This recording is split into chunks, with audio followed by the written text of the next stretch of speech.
Good afternoon, everybody. I'm Richard Moore, and this is the American Investigator. It is Wednesday, October 29th, 2014. We are just less than a week away, 6 days away from the midterm elections, big gubernatorial election here in Wisconsin. And guess what? Is very good news today across the board. If you're a Scott Walker fan, and I am, and I know people who watch these daily constitutionals on the American Investigator are Scott Walker fans too. The latest Marquette poll out there, and Marquette, by the way, has been the most accurate poll. It's done by the Marquette Law School in Milwaukee. It's been the most accurate poll on state elections here in the state of Wisconsin for the last several election cycles. The latest poll, the last poll before the election, shows Scott Walker leading Democratic challenger Mary Burke 50% to 43% among likely voters. Now, that's a lot different than the numbers from the poll they released 2 weeks ago, in which the race was tied 47-47. It's more like the numbers that were released a month ago, in which Walker led 50-45. I argued last week in a daily constitutional that the poll that showed them tied 47-47 was an outlier. It wasn't really accurate, that I stood by the 50-45 number that I had put out there and supported before and thought was a pretty accurate number.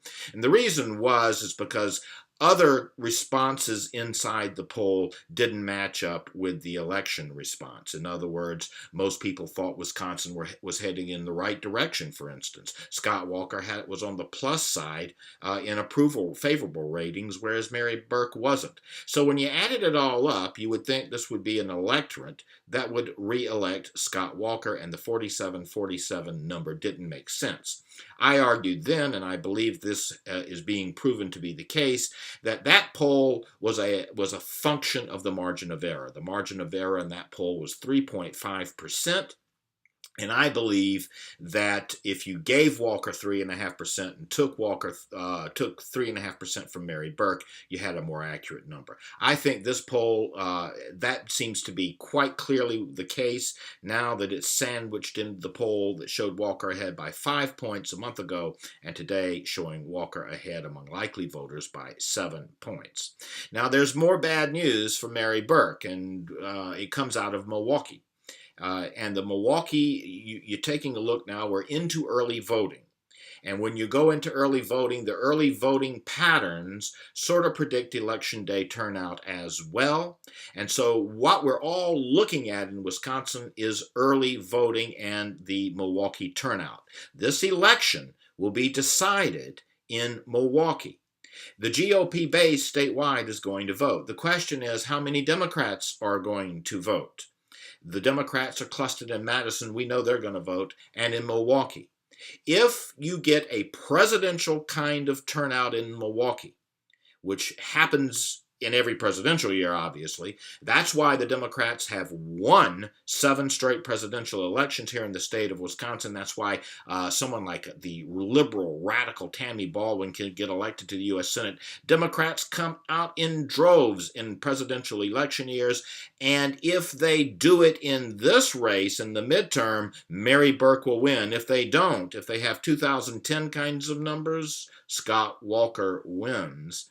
Now, the question is whether they could pull a presidential turnout in the midterm. The Democrats have never been able to do it before. In 2012, recall the most intense turnout of the Democratic base. They couldn't match the 2008, 2012 Democratic turnouts for the presidency. They did better than the midterms, but they couldn't match the presidential year turnouts. So there's some question historically as whether they could pull it off. But if you look at the early voting returns right now, the Democrats in Milwaukee are disappointed. It's not what they hoped it would be. It's not what was anticipated that it would be. So that's indicative that the turnout in Milwaukee is not going to be there for Mary Burke. That's why you had Bill Clinton in Milwaukee trying to fire up the Democratic base early this week. That's why last night you had Barack Obama in Milwaukee trying to fire up the Democratic base. But even that might be bad news and too little, too late for Mary Burke. Actually, it might be too much for Mary Burke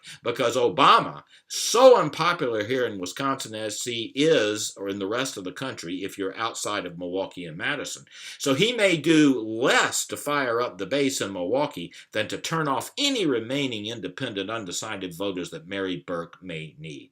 So when you take Obama coming to the state and the negative impact that has, when you look at the early voting numbers and the indications that the turnout isn't going to be presidential-like in Milwaukee, when you take a look at the poll and the consistency, if you take into account the margins of error, the consistency over the past month of the Walker lead, all things point to a Walker win on Tuesday. But to make sure it happens, if you're here in Wisconsin, please vote. And if you got friends and family here in Wisconsin, please tell them to vote. I'm Richard Moore. This is your Daily Constitutional on the American Investigator. Have a great day, everybody.